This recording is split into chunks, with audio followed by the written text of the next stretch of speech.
शांति। सद्गुण ही मानव जीवन की शोभा है। यही व्यक्ति को अनेक आत्माओं के लिए एक आदर्श बना देता है, एग्जाम्पल बना देता है और कईयों के लिए वो एक प्रेरणा स्रोत बन जाता है। उसके हर कर्म से अनेक आत्माओं को प्रेरणा प्राप्त होने लगती है। ऐसा ही एक सद्गुण है प्रेम। प्रेम एक ऐसा ईश्वरीय गुण है, ईश्वरीय वरदान है। प्रेम ही मनुष्य जीवन का सौंदर्य है, माधुर्य है। परंतु आज दिन प्रतिदिन संसार से प्रेम विलुप्त होता जा रहा है और उसके बदले में अनेक प्रकार की भावनाएं, नकारात्मक भावनाएं व्यक्ति के जीवन में पनपने लगी है। ऐसा क्यों होता है? हर इंसान के मन से यही आवाज होती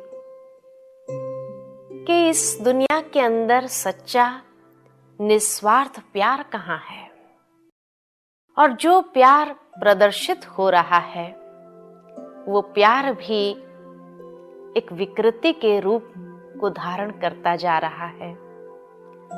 दिन प्रतिदिन यह प्रेम की विकृति इस प्रकार मनुष्य जीवन में आने लगी है कि जिसके कारण इंसान से भी नीचे गिर जाता है, अपने चरित्र से भी नीचे गिर जाता है। नाम होता है प्यार, जो एक इतना श्रेष्ठ ईश्वरीय गुण है, लेकिन क्योंकि इसका विकृत स्वरूप मनुष्य को कभी कभी हैवान बना देती है, या जिसको कहे मनुष्य की आंतरिक तृष्णाओं को तृप्त करने का एक माध्यम बना दिया है। वास्तव में ये प्यार की विकृति संसार में क्यों आने लगी, जबकि बड़े बड़े चिंतकों ने तो यही कहा कि 2.5 अक्षर प्रेम का जो सीख लेता है वो बड़े बड़े पोथे पढ़ने से भी ज्ञान प्राप्त न कर सके, उस प्रकार अपने व्यवहार में अनेक आत्माओं के दिलों को जीत लेता है। परंतु आज इंसान अपने ये दैवी स्वभाव, दैवी गुण से बहुत दूर होता चला जा रहा है, और उसका मुख्य कारण है स्वार्थ। स्वार्थ एक ऐसी चीज है जिस स्वार्थ को पूरा करने के लिए, जिस स्वार्थ की तृप्ति के लिए इंसान के साथ व्यवहार करने लगा है, वही व्यक्तियों के साथ इंसान अपना संबंध जोड़ना चाहता है जहां से उसकी स्वार्थ को पूर्ति हो सकती है। अन्यथा जहां से कोई प्राप्ति नहीं है वहां वो अपना संबंध जोड़ना भी नहीं चाहता है। तो यही कहेंगे ना कि आज प्यार भी स्वार्थ का आधार ले चुका है, और इसलिए जब स्वार्थ पूरा नहीं होता है तब व्यक्ति के अंदर की भावनाएं भी बदलने लगती है। अंदर में ईर्ष्या भाव आता है। ईर्ष्या के वश हम एक दूसरे की निंदा करने लगते हैं। निंदा करते करते वो स्वरूप ऐसा हावी हो जाता है हमारे स्वरूप पर, जो धीरे धीरे व्यक्ति निंदा से पर चिंतन करके अपने हृदय को नफरत से भर देता है, और यही नफरत के कारण प्यार खत्म हो जाता है। ये देह अभिमान का स्वरूप लेता है और फिर उसी नफरत के कारण अगर वो व्यक्ति सामने आ भी जाता है तो फिर उसका इंसल्ट करने में भी देर नहीं करता है। इंसल्ट तो कर ही लेता, लेकिन वैर विरोध की भावना उसके अंदर आ जाती है। जबकि कहा जाता है कि ये संसार एक समय में वसुधैव कुटुंबकम की भावना रख करके कितना सुंदर स्वर्ग सा था, लेकिन आज यही संसार नफरत की खान बन चुका है। देह अभिमान के वश मनुष्य एक दूसरे की निंदा, चुगली, गाली गलोच, कितनी सारी भाषा के अंदर भी विकृति आने लगी है। यही प्रेम का सद्गुण संसार में फिर से कैसे स्थापन हो सकता है, उसके लिए परमात्मा आकर के यही हम बच्चों को शिक्षा देते हैं कि उसका मूल आधार है स्वयं को आत्म समझना, देह नहीं समझना। क्योंकि देह समझने से जहां स्वार्थ की पूर्ति न हुई वहां हमारी दृष्टि के अंदर दोष आ जाता है और एक दूसरे के दोष को हम देखने लगते हैं। परंतु जब आत्म स्मृति हमारी है तो आत्म स्मृति रहने से दूसरों को भी हम आत्मिक भाव से देखने और व्यवहार करने लगते हैं। यही आत्मिक भाव एक वसुधैव कुटुंबकम की भावना को फिर से स्थापित कर सकता है। जब हमारी स्वार्थ रहित भावनाएं हैं, आत्मा समझ करके जब व्यवहार करते हैं तो वो स्वार्थ बीच में नहीं आता, क्योंकि स्वार्थ का कनेक्शन है हमारी देह के साथ, शरीर के साथ। शरीर की जरूरत को पूरा करने के लिए स्वार्थ क्रिएट हो गया है, लेकिन आत्मा की कोई ऐसी आवश्यकता है ही नहीं जो एक विनाशी दुनिया से प्राप्त करने वाली हो। आत्मा की कोई भी ऐसी चीज चाहिए, ऐसी भावना नहीं है, क्योंकि आत्मा अपने आप में संपन्न है।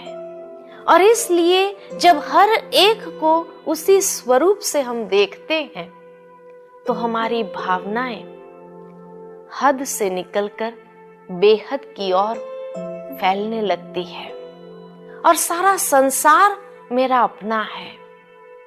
कोई एक व्यक्ति, वस्तु, चीजें यही मेरे को चाहिए या मेरी है, ऐसी भावना जागृत नहीं होती। और ये भाव इतनी विशालता व्यक्ति के अंदर ले आती है, जिस विशालता और उदारता से वह हर आत्मा का भी इस प्रकार सम्मान करने लगता है कि जिस सम्मान से उसके साथ एक मैत्री भाव एस्टैब्लिश कर सकता है। यही मैत्री भाव जब आने लगता है तो उस मैत्री भाव में प्यार के बिना मैत्री भाव नहीं आ सकता है। तो इसीलिए प्यार वो सुंदर चीज है जो व्यक्ति को जोड़ देता है। संसार के अंदर इतना शुद्ध तरंग फैलने लगते हैं जिससे अपने आप में इंसान भरपूरता का अनुभव करे। दूसरी बात कि जब हम ये अपने आप में समझने लगते हैं कि हम किसकी संतान है, प्यार के सागर पिता परमात्मा की संतान है, तभी तो कई भावुक लोगों ने भी यही कह दिया, गॉड इज लव। यानी परमात्मा के अंदर तो कितनी सारे विशेषताएं हैं, कितने सारे गुण हैं, लेकिन प्रेम ही ईश्वर है। अर्थात प्रेम सद्गुण इतना श्रेष्ठ है जो ईश्वर के साथ का मिलन का अनुभव कराने के लिए यही एक कड़ी है।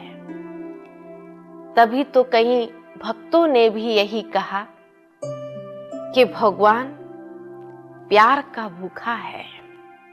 भगवान को भी इंसान से और कुछ नहीं चाहिए, परंतु भगवान भी इंसान से प्यार ही चाहता है। और ये प्यार इतना श्रेष्ठ है कि जहां भगवान भी कुर्बान हो जाता है अपने भक्तों के ऊपर, जिसके अंदर ये प्रेम की भावना है, और वहां पर उसकी हर मनोकामनाएं पूर्ण होने लगती है।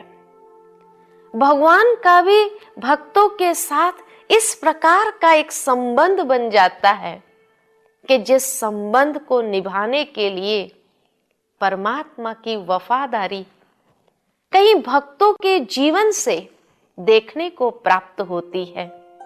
इतना सुंदर यह सद्गुण है प्रेम। और जब परमात्मा के साथ हम इसी प्रेम के आधार पर एक मधुर मिलन का अनुभव करते हैं, तो ये मधुर मिलन आत्मा को हर रीति से भरपूर कर देती है। अर्थात प्रेम वो निर्मल गंगा है, वो पावन गंगा है जो व्यक्ति के अंदर की दुर्भावनाओं को भी धोने वाला है। व्यक्ति के अंदर के वैर भाव, अंदर का छल कपट आदि सब कुछ धो देता है और उसको पावन बना देता है। लेकिन ये प्रेम का सद्गुण जो सर्व आत्माओं के प्रति बहाने वाले वो गंगा के समान कैसे बन सकता है?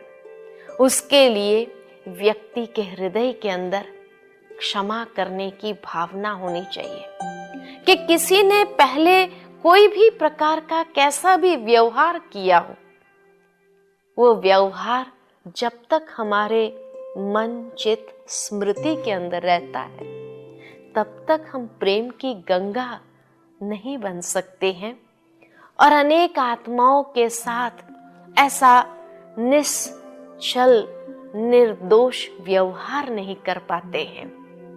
बार बार वो व्यक्ति का दोष हमारे सामने आ जाता है। तो इसलिए जब हृदय के अंदर क्षमा की भावना है, किसी ने कुछ भी कहा किया, लेकिन इतना विशाल हृदय हम रखें जो उसको क्षमा कर सके, तो हर रीति से हम आगे पीछे का सब कुछ भूल करके फिर से वो प्रेम की गंगा बन करके ऐसे बहने लगते हैं जिससे व्यक्ति का जीवन इतना सुंदर बन जाता, दूसरों के लिए भी आदर्श बन जाता और लोग यही कहने लगते हैं कि सचमुच ये व्यक्ति कितना महान है जो किसी ने कैसा भी व्यवहार उसके साथ किया परंतु फिर भी वो सदा सबके लिए एक ही भाव और भावना के साथ व्यवहार करने लगता है।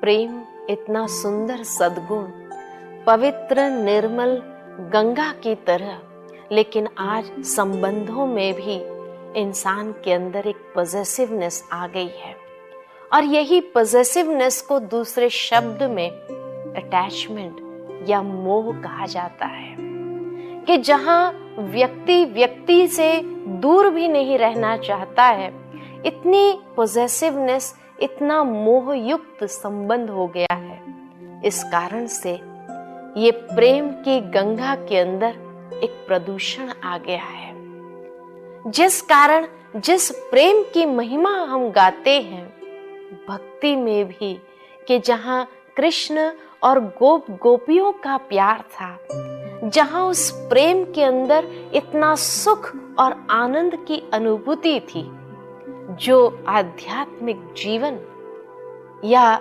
मनुष्य जीवन को एक दैवी जीवन की अनुभूति कराता था। तभी तो गायन है कि अति इंद्रिय सुख पूछना है तो गोपी वल्लभ की गोपियों से पूछा जाए कि वो सुख क्या था। जहां प्रेम के भाव विभोर हर गोपियां कृष्ण के साथ में अनुभव करते थे। सर्व प्रकार की स्वार्थ भावना, हद की भावना से अपने हृदय को ऊपर उठाए और ये दैवी गुण को अपने जीवन में धारण करके, ये ईश्वरीय गुण को, वरदान को अपने जीवन में धारण करके मनुष्य से श्रेष्ठ देव आत्मा बन जाए। इसी संसार में इसी गुण के कारण कई लोगों के व्यवहार को देख करके लोग यही कहते हैं, ये तो जैसे देवता है। और ये दैवी गुण से ही हम नर से सो नारायण, नारी से सो श्री लक्ष्मी समान अपने जीवन को बना सकते हैं, जहां हम सबके दिलों पर सहज अधिकार प्राप्त कर सकते हैं। तो क्यों न हम स्वार्थ भावना से अपने आप को उठाए। स्वार्थ की वृत्ति को लेकर के इंसान ने कभी अपने जीवन में भी सुख का अनुभव नहीं किया, न दूसरे ने जब पहचाना उसको तब उसके प्रति वो सम्मान के भावना को रख सके। यही कहने लगते हैं, बस इसका तो जब स्वार्थ पूरा होता है तब ये व्यक्ति हमारे साथ मीठी मीठी बातें करता है, मधुरता के साथ व्यवहार करना ये दिखावा करता है, और स्वार्थ मतलब पूरा हुआ तो हम कौन और आप कौन, इस भावना के साथ जीने लगता है। तो आइए आज से लेकर के ये प्रेम की विशेषता को धारण करके अपने जीवन को भी समृद्ध बनाए और वसुधैव कुटुंबकम की भावना को जागृत कर सबके साथ जीने के लिए एक सुखमय संसार का निर्माण करे, खुद भी सुख का अनुभव करे, अनेक आत्माओं के साथ सुख से जीवन व्यतीत करे। यही प्रेम की विशेषता है। ओम शांति।